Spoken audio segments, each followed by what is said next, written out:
Πριν έρθω στην Τεχνόπολη σήμερα το πρωί, έριξα μια ματιά σε μια γνωστή ιστοσελίδα που διαχειρίζεται τις κρατήσεις και τα εισιτήρια για τις εκδηλώσεις που μεταδίδονται με online streaming. Το πρόγραμμα της σημερινής ημέρας, της Δευτέρας, περιελάμβανε περίπου 50 events κάθε είδους. Θεατρικούς μονολόγους, συναυλίες, παραστάσεις μπαλέτου και όπερας, ταινίες, stand-up comedy και διεπιστημονικά φεστιβάλ, όπως αυτό που παρακολουθείτε αυτή τη στιγμή. Πέρσι τέτοια εποχή αυτή η λίστα δεν υπήρχε, διότι προφανώς έλειπε η ανάγκη που την γέννησε. Το ίδιο ισχύει και για την τηλεεκπαίδευση, εν μέρει για την τηλεεργασία, αλλά και για τις υφασμάτινες προστατευτικές μάσκες της Μόνα Λίζα. Όλα αυτά αρκούν για να αναρωτηθούμε, άραγε, πώς η πανδημία της COVID-19 επηρέασε τη δημιουργική πρακτική και τον διεπιστημονικό πειραματισμό? Με ποιον τρόπο αυτή η μετασχηματιστική χρονιά συνέβαλε στη μεγένθηση, την επιτάχυνση, την παραμόρφωση και την αποτροπή της δημιουργικής καινοτομίας? Προκειμένου να απαντήσουμε σε όλα αυτά τα κέρια ερωτήματα, η Diana Ayton-Shenker μας καλεί να μοιραστούμε τις γνώσεις, την εμπειρία και τα παραδείγματα από το International Society για τις Τέχνες, τις Επιστήμες και την Τεχνολογία Leonardo.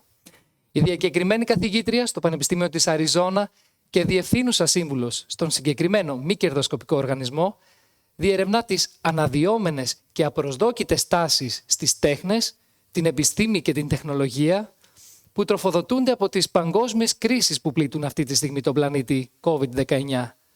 Ρατσισμός, κοινωνική αδικία, οικονομική ανισότητα, πολιτική αστάθεια και κλιματική αλλαγή.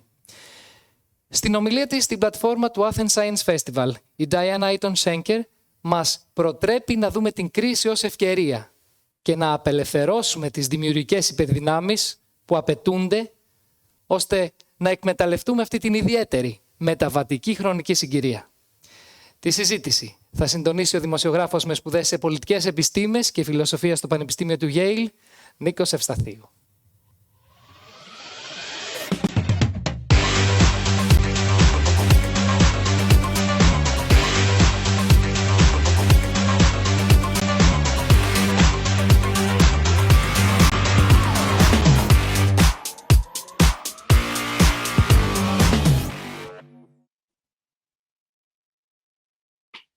Hello, everyone, and welcome to one of the last panels of this year's Athens Science Festival. My name is Nikos Stathio. I am a journalist, and I will be facilitating today's discussion. I am so honored that we have here with us today the incredible Diana Ayton-Shenker. Diana, it's wonderful to have you here. Diana is the CEO of Leonardo ISAST, that's International Society of Arts, Science and Technology, the Executive Director at ASU Leonardo Initiative, and a Professor of Practice at the School of Future of Innovation in Society and the School of Arts, Media and Engineering at Arizona State University. Now, pioneering since 1968, Leonardo is a fascinating organization, an enterprising think tank that really works at forging a transdisciplinary network to convene research, collaborate, and disseminate best practices at this super interesting nexus where the arts, science, and technology meet. COVID came really as a challenge, but also an opportunity for different sectors to work facing the same challenge. And I think it's a very interesting time to talk about to hear Diana talk about unleashing creative superpowers and concept of art science. So thank you so much, Diana, for being here with us today. And I can't wait to hear what you have to say. Thank you, Nico. Evcharisto, to you and to all the organizers of the Athens Science Festival. 2021 is truly an honor and delight to be with you and to follow what I understand have been a couple days of invigorating engagement around science and how we celebrate and explore it, and really how we're culminating over a year now of adjusting to this transformative experience in our response to COVID-19 and the syndemic of coinciding cascading crises that call on us to unleash our creative superpowers. So I thought that's what we would spend some time sharing and talking about today. And I am so happy to be here with you to do so. So first, I wanted to unpack a little bit of what I mean by superpowers in an era of heroes, thinking about the theme of this conference and indeed the time we find ourselves in. And I want to reclaim and reframe superpower in a couple ways. One, rather than imposing military dominance as superpower, I want us to imagine unleashing creative potential as our superpower. And when we think about an era of heroes, I want us to consider that perhaps superpowers are not only for superheroes, but that the real heroes are all of us and each of us. And that the ultimate superpower may be becoming more human and more humane. We're born with that superpower to be our most humane, most human self, even the smallest child, even the oldest elder can be humane. And to become more humane for me means becoming more genuine, more generous, and more generative. And as we become more generative, we can consider becoming more regenerative, not just sustainable, but regenerating, renewing, and in that process, becoming creative. In looking at being creative as a superpower, we can unlock the corollary to Gandhi's imperative that you must be the change you want to see. And if ever there is a time when we need to be the change, it is now. But in order to be the change we want to see, we have to see the change you want to be. And that's what the superpower of creativity unlocks for us, a new way of seeing, a new way of envisioning, a new way of being, and a new way of knowing. My colleague, Natalie Nixon, in her book, The Creative Leap, defines creativity as the way in which we toggle, we move fluidly between the states of rigor and wonder. This is where arts and science reside together, in that shared space of rigor and wonder. Both require both. And in that shared common ground of creativity, the embracing of rigor and wonder by science and art, we can start to see not only a fluidity, but a connectivity between these artificially separated fields. So when you ask a child, who in the room is an artist? Everyone's hand goes up because everyone's creating and making things and expressing themselves. If you ask a room of children, who in the room is a scientist? Everyone's hand goes up because everyone is involved in the creative experience of exploring, investigating, discovering. We are born as artists and scientists, and it doesn't occur to us to separate that out. It's simply a way of seeing how we want to be in the world with rigor and with wonder. And we have exemplars of this arts, science, creativity, not only through Leonardo, the namesake of my organization, but 400 years before with Hildegard von Bingen. And before that, with our classic history, with our traditional wisdoms and our native cultures.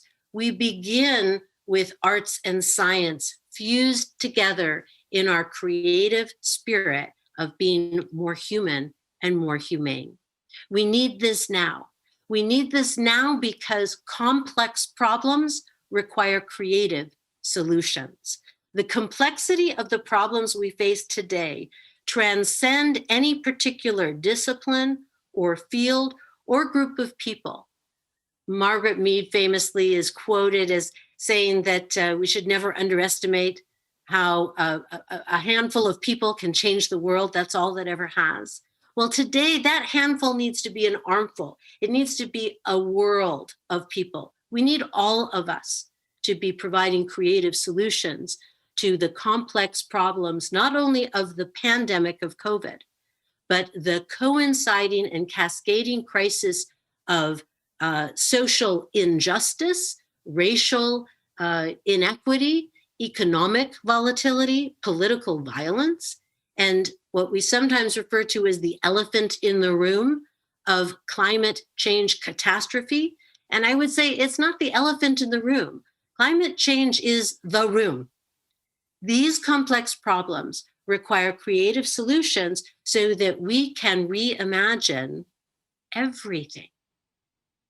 And if we start to look at our ecosystems as ecosystems, as radar that reflects back to us so we can listen to what we need to learn, we can start to see trends emerging of opportunity, of openings to reimagine everything. We know this in our own ecosystems of our fields of practice, our fields of inquiry, our fields of creativity.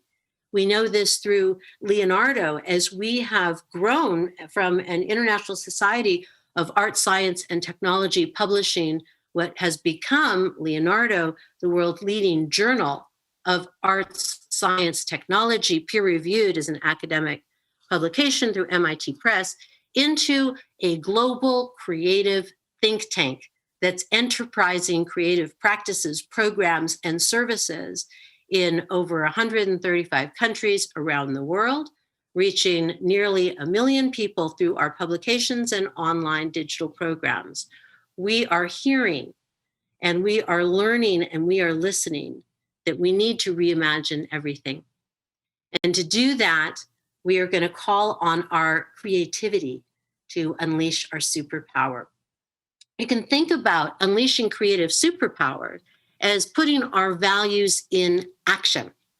And putting our values into action can be guided by these compass points: inspiration, intention, integrity, and impact. Inspiration, intention, integrity, and impact. What I mean by inspiration comes from a gentleman I heard, a colleague from Ghana, who was speaking at the Clinton Global Initiative 11 years ago. And he was talking about social innovation and entrepreneurship, just as I was embarking on my new enterprise, Fast Forward Fund, to try and imagine how we accelerate or fast forward funding social enterprise through peer-to-peer financial innovation and mentorship for social change.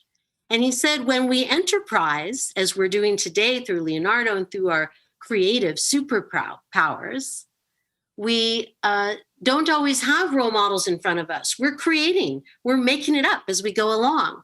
But what we hold in our hands is a compass, and that directs us forward. And I started thinking, what are my compass points? What are the cardinal directions that guide values in action as creative superpowers?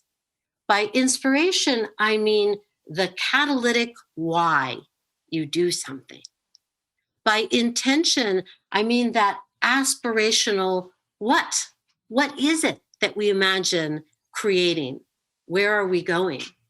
What is the destination? By integrity, I mean the essential how. What is integral to our creativity? And what is integrated as whole? And by impact, I mean, what is the consequential so what? How does this make a difference? How does it matter? When we employ those values in action to unleash our creative superpowers, we can begin to reimagine everything. And reimagining everything, I want to focus on 3 creative superpowers: the power of invitation, the power of imagination, and the power of love. So first, looking at the power of invitation, we can consider inviting inclusivity. This is an image of a ramp that was created for a wheelchair choreography performance called Descent. And we see in this beautiful design radical access as creative practice.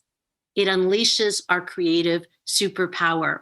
Not only does it give access to people who need to move in these curves, but it opens up a new way of seeing how we move, how we dance, how we engage with our space.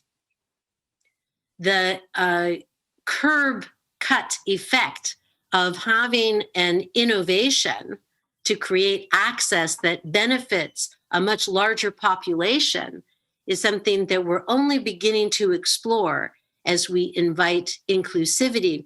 Through Leonardo, we are exploring this through an exciting new enterprise called CrypTech Incubator, which is working with artists and advocates from disability communities to innovate technology that inspires all of us to recognize radical access as creative practice. When we ignite the superpower of invitation, we invite interdependence.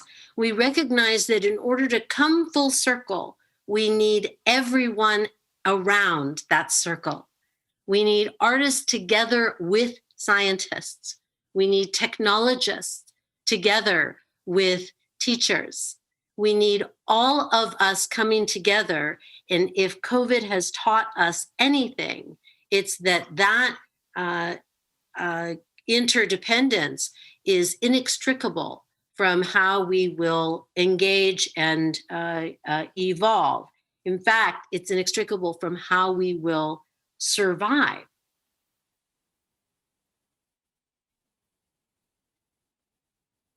We invite connection through the power of invitation. In inviting the connection of interconnections, as we do through Leonardo in our network of laser events, our Leonardo Arts Science Evening Rendezvous, our Salon series, hosted in over 45 cities in countries around the world, to listen off the record to off the beaten path, cutting edge breakthrough ideas and visions. We invite sharing out loud, those mind-bending thinkers and mind-blowing ideas through our network of connection. During this time of transformation of COVID, we recognize that our interface literally has changed the way we connect with each other, the way we interface, so that now, instead of sitting together with you in an amphitheater in Athens, I am interfacing with you through this disembodied screen. And we need to invite connection as a powerful way to re-embody our whole selves in connecting with each other. We invite the power of imagination to imagine transformation. And the superpower of imagination in our year has transformed how we even imagine, how we share and envision our creative activity, exploration, engagement. One of the examples of that this year with Leonardo was partnering with the Lumen Foundation in England to present the 2020 prizes of the world's leading, most beautiful intersections of art and technology. And to do so, we created a new platform working with New Art City to showcase an interactive online engagement tool that allows viewers wherever we are, anywhere in the world, to break down those barriers of geography and access and walk around, getting close into the space of the winning 9 artists from the Lumen Prize, intersecting and hyperlinking the content of the visual work with the stories of their creators and the archival access of the assets of Leonardo's publications with MIT Press. We are able to unleash the superpower of imagination through innovation in our partnerships with MIT Press, with Sciland Media Art Lab. We were able to just last month release our first bilingual special issue of Leonardo, completely in English and Russian, in partnership with our St. Petersburg-based Sci-Fest festival on cosmos and chaos. And we invited dozens of artists and writers and scientists from around the world to contribute their views on experiencing and exploring the cosmos and chaos in an innovative new platform that was pushing the boundaries of how we innovate as an arts science practice and community. We were able to push the boundaries further in fellowship with each other. And we inaugurated through Leonardo and Arizona State University's Center for Science and Imagination, the first ever Imagination Fellowship with Leonardo, attracting 249 applications from 75 countries for only 3 positions that created virtual fellowship, connecting 3 eco-artists, women in different stages of their career in different places around the world, to share how they engage with the science of our biological and environmental world, expressed and explored and understood through the superpower of creativity. We imagine in my own practice, in partnership with my husband and artist, William T. Ayton, new ways of looking at the world and augmenting our reality through AR art in partnership with the New School Centennial Festival in Union Square, New York City. We filled the square with a 10-story tall tower of Babel, entirely digital, entirely viewed only through your phone, through the free app, but so innovative that you could walk through the tower walls and look up from the inside and be inside the 10-story tall digital tower, looking up at the globe of the new world rotating above you from inside the tower, drawing from traditional art imposed on as from paintings on the texture of the tower and the texture of the new world above, framing the square with the 4 foundational freedoms from Roosevelt's freedom, reinterpreted in 4 billboard-sized digital paintings: freedom from fear, freedom from want, freedom of expression, and freedom of thought. So that as we imagine a new world, we are standing on the foundation of fundamental freedoms. We can imagine new worlds augmenting our reality with a new world city, contained orb of an rotating augmented reality digital cityscape inspired by a call to action from the 2112 Foundation and winning the 2020 Visionary Award. And we can imagine and invite the ultimate superpower of love. So I want to share 2 love stories as examples of how we might imagine and invite our creative superpowers. And I consider love the ultimate superpower because we know that it is true. We experience it, we aspire for it. And it is the most, I believe, undervalued investment opportunity in our world today. It is free, it is accessible, we are born with it, it makes us more human and more humane. And if we imbue our creative experience and exploration through art and science with love, we will be calling on the value of compassion. We will be calling on the value of generosity, of cooperation, and to share two stories with you. I want us to keep those values in mind. So the first love story, both love stories come from the digital gods of my cell phone. So the first love story comes from an experience I had a few years ago when I was looking at a not very remarkable, but very authentic and loving moment of a family photo in Facebook. A friend of mine had published a photograph of her family, and I want to write spontaneously, I love this. Just that declarative comment. You don't always comment, but I was going to comment, not just like, but love this.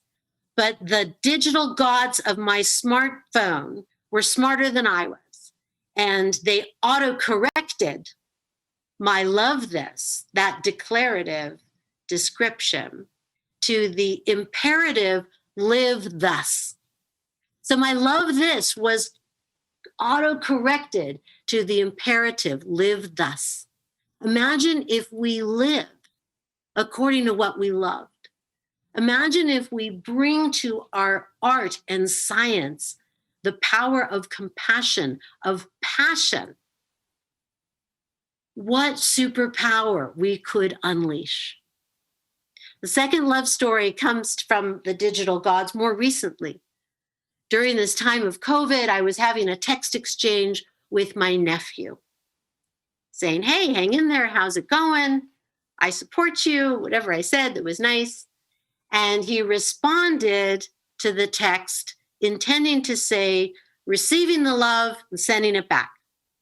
But the digital gods auto-corrected his receiving love and instead replaced it with reviving love. Reviving love. Imagine if in place of receiving love, we revive it. What is imperative for us to revive today as we reimagine everything in unleashing our creative superpower? Unleashing creative superpowers is not something that is reserved exclusively for those we think of as those heroic artists and those heroic scientists and those heroes. We are all the heroes of our time in becoming more human and more humane by recognizing our awesome creative superpowers. So I'll leave this portion of our conversation with the final imperative, my favorite, DFTBA. DFTBA is a wonderful acronym. It comes to us from Hank and John Green, young adult novelists and scientists who remind us, don't forget to be awesome.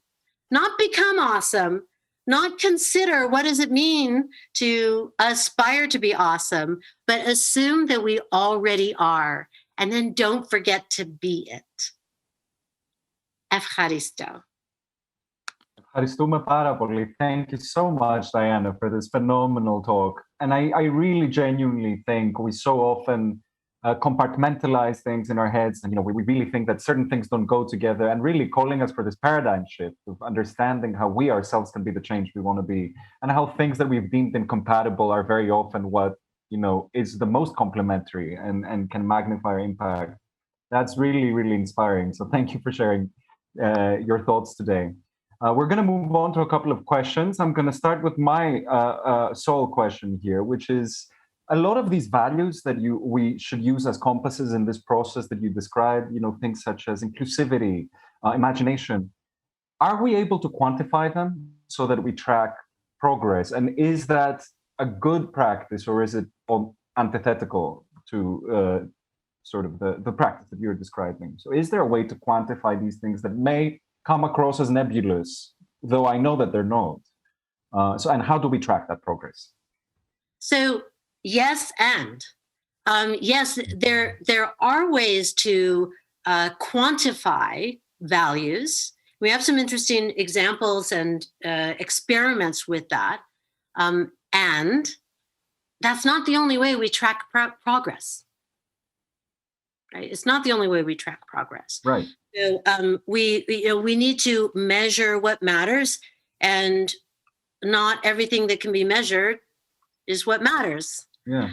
So we have some interesting examples from some of my colleague Athena Ayton-Shenker, who is a colleague from the Greek American community, and who is a source of inspiration for me at Arizona State University, works on tracking and quantifying human generosity and human cooperation.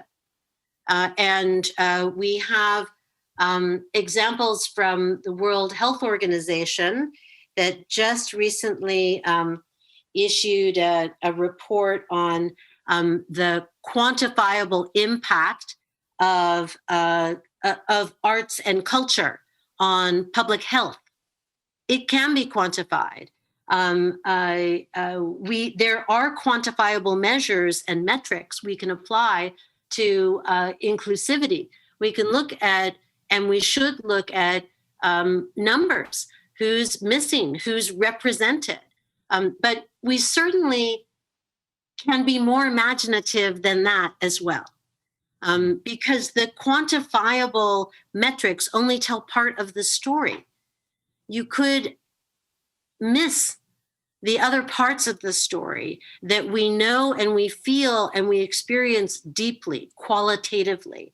That's where we need the arts as well to track our progress. So it no longer becomes weird to look around a room and see people who look different from me. That becomes the norm, not because the numbers, but because of the norm that's absorbed. That's the power of invitation. So we have an issue like our recent issue of Leonardo that I referenced in partnership with SciFest, that is breaking barriers in the content and the caliber and the approach by being bilingual, so that we can reach numbers of readers whom we could count, and that's important. But as important is the fact of doing something in other languages. That means to a people. The fact that all of the contributors are people who identify as women, without calling it a women's issue or women's writers, just making that a norm in this particular case as an experiment to innovate is part of how we track progress too. Yeah, and I love that you harken back to yes and, which is a method of improvisational comedy or improv, but also you applied to organizations as well. It sort of shows you how this thinking that you're describing works, right? You can apply creative sort of techniques and methods, but elsewhere and with great impact, and we shouldn't be restricted by numbers for sure. So one of the questions from the audience is something that also personally interests me working in the field of journalism. Could the cooperation between researchers and artists pass more effectively and more inclusively difficult messages to society? We talk about the importance of evidence-based communication. Now it's more important than ever with the pandemic, or we remembered how important it is, I should say. So could such a cooperation between researchers and artists sort of address this problem of how do we popularize science? Yeah, there's a yes and also. Yes, and absolutely engaging artists and storytellers to popularize science and to communicate is a great strategy. We know that facts alone are insufficient and incomplete to persuade a change and shift in behavior that we've needed. Otherwise, we wouldn't have climate change as a problem, right? We've known the facts of this science for a long time. But we know that facts alone do not change behavior. We know that behavior changes at the level when people feel something. There's a different, it's not exclusively rational. There has to be that deeper level of knowing. So I just finished teaching an experimental lab course with Dr. Leland Hartwell, who's a Nobel laureate scientist, and me, and our colleague, Dr. Annie Hale, who's a social scientist. And we looked at the art science response to COVID. And one of the things that we explored was how science explores and investigates and exposes a way of knowing around facts. And art explores and investigates and expresses knowing around truth. They're not mutually exclusive, but they're not exactly the same thing. So we need both, and art can be a compelling way to communicate very compelling science. And it's not just a cooperation or collaboration that happens in that one direction, in that linear translation of communicating science through another lens. It also influences and enriches science. So the collaboration between artists and writers, artists and scientists and writers too, for that matter, will become appropriately more blurred and fluid when we recognize that artists are teaching scientists new ways of seeing the scientific questions they're asking. In fact, new questions to ask. Artists engaged in the lab, in the places of technology, of science, are changing the quality of our science by sparking and inspiring the imagination of the scientist. Right. Wasn't it Carl Sagan that said something like everybody starts out as a scientist? Just like you said, everybody starts out as an artist. If you ask the kids, they're going to raise their hand. And that also good science is something that you can explain to the 5 or 6 year old child, just like good art, it can be understood. So it's tapping into the same sort of universal nature of humanity and that you talked about. Yeah. I want to ask a little bit about ecosystems, which you mentioned before, how leveraging all of these different partners and institutions to innovate, which is really it's almost a prerequisite of innovation that we have different forces working together. How did COVID-19 change that? I mean, it definitely digitalized it. And certainly there were a lot of the same challenges that the same fields were trying to address, COVID-19 being sort of a universal experience. But how did COVID-19 affect the creation of ecosystems? Did it facilitate it at times? Did it distort it? Did it make it more difficult? What's been your experience? I think all of the above. I think that our experience of COVID has absolutely changed our ecosystems on multiple levels. The ecosystem of our fields of practice, the ecosystems of our communities, the ecosystems of our social spheres, the ecosystems of our networks and our network of networks. One of the things that I think has happened with COVID that's so unprecedented and unique is that it's happened universally and simultaneously. So we don't have other frames of reference for something that has affected everyone on the planet at the same time in some way or another, in such a short period of time, that has altered and distorted and fundamentally shifted our sense of time and space. So our sense of time has been warped. We're in this time warp of change accelerated. So systems changes to our ecosystems that we thought might take decades to put in place has happened within a year, where everyone recognizes the possibility of working from home. Everyone recognizes the value and imperative of public health. Everyone having healthy public health systems, having healthy work flexibility systems, having access to technology. That's happened within a year. That's phenomenal, right? So there's been this incredible acceleration in our sense of time. Simultaneously, there's almost this blurring, we talk about Blur's Day, what day of the week is it? What season is it? Has a whole year passed? It feels like time has stood still. We've been on hold. We've been on a pause. So COVID has really shifted our sense of time and how we relate to it. But it's also shifted our sense of space and how we relate to it. So our boundaries have blurred, where we are now in each other's personal space. So you see what I choose to show you. So the ecosystem of what is public space and what is private has changed. And I select and curate from my private space what I want to show in this public box. So you see art and some books and magazines and reference to my book, and and I've hidden away all the clutter and the stuff I don't want to show you.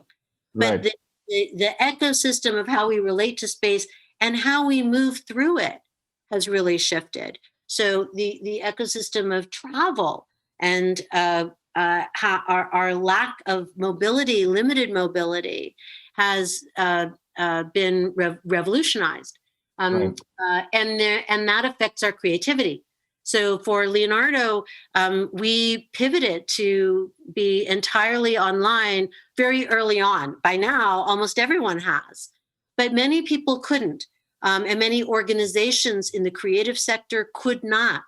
Many scientific practices were cut off from the lab, and their research was restricted or on hold.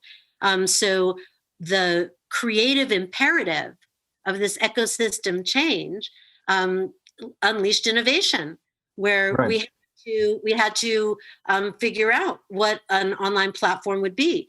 We had to figure out, what does it mean to go beyond a digital version of what we used to do, to use this medium as a net native medium for creativity.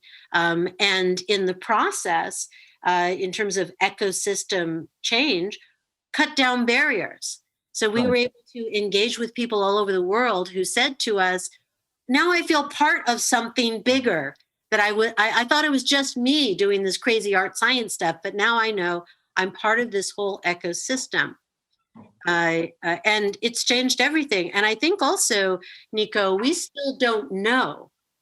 We still can't even imagine the impact. What the impact is going to be long term, because we're still in it. Right. Something I think about a lot is the healing power of creativity, and how we might learn from the science and practice of PTSD, post-traumatic stress disorder, so that we can anticipate healing the PTSD we will collectively be moving towards and through, even while we're still in the trauma, because we're still in it now. Right. Yeah, and etymology is always interesting, particularly when it comes from Greek words. An ecosystem comes from the two words ekos, which is home, and systema, system. So it's really a system that is meant to be home, sort of what you were alluding to, a community that you really feel a part of. So, it was the interesting thing you mentioned, how public and private spheres have been merging. Almost etymologically, ecosystem is alluding to something like that already, which is interesting. Diana, what has been inspiring you in life, particularly recently in this digitized version? And what's something that you observed from this past year that makes you optimistic about the future, as we're all collectively preparing for this sort of collective healing we have to do? What are some of the things that inspired you, and what are some of the things that make you optimistic about the future? Well, I am very inspired by the world around us and the world that we are creating. So, I think there's been a deepened appreciation for what that means, what our ecosystem is, our home system and environment, and just the phenomenal, exquisite beauty that's around us in our natural world, wherever we are. So the nature of the sky over a cityscape, the nature of the birds returning in the season as they do, the phenomena of the sun rising and setting. We're still here. The fact that we're still here gives me irrepressible hope. And the beauty of our world that we pass through, our natural environment, has been, I think, magnified by this time. The necessity of slowing down and of pausing has given us the opportunity for contemplation and introspection. And I believe this is an inflection point for us as a species and as a planet.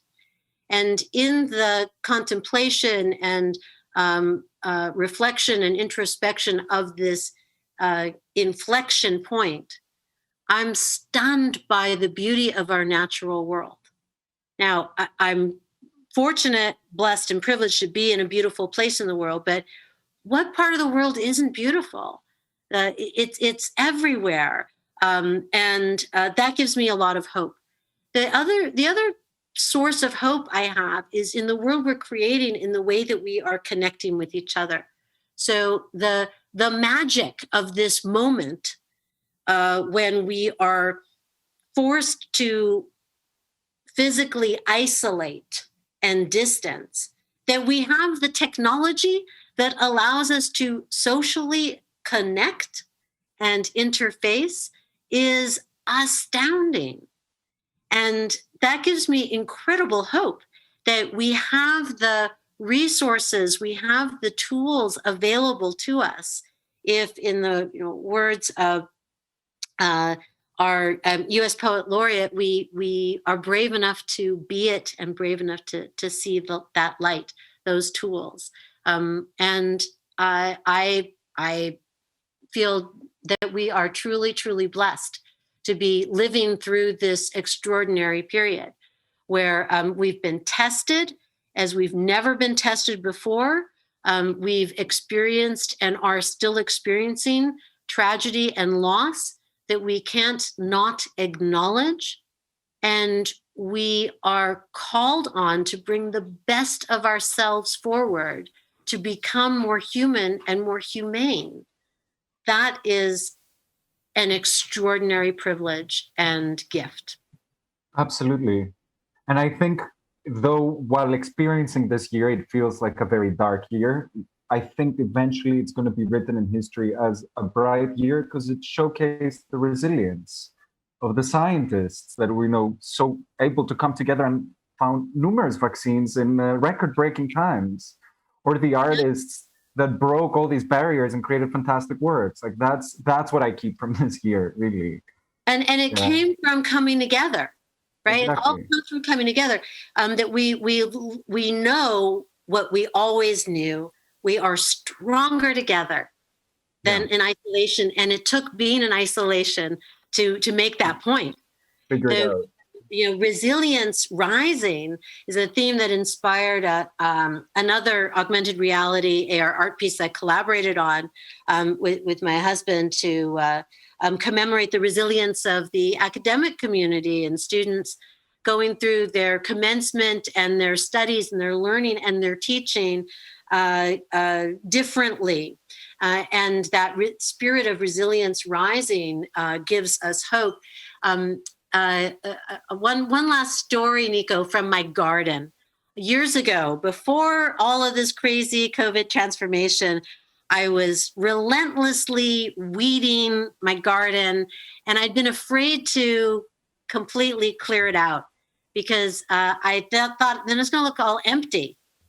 But I called on the ferocity of my motherhood, and I pulled out those weeds as only a mother can do, and it was completely empty.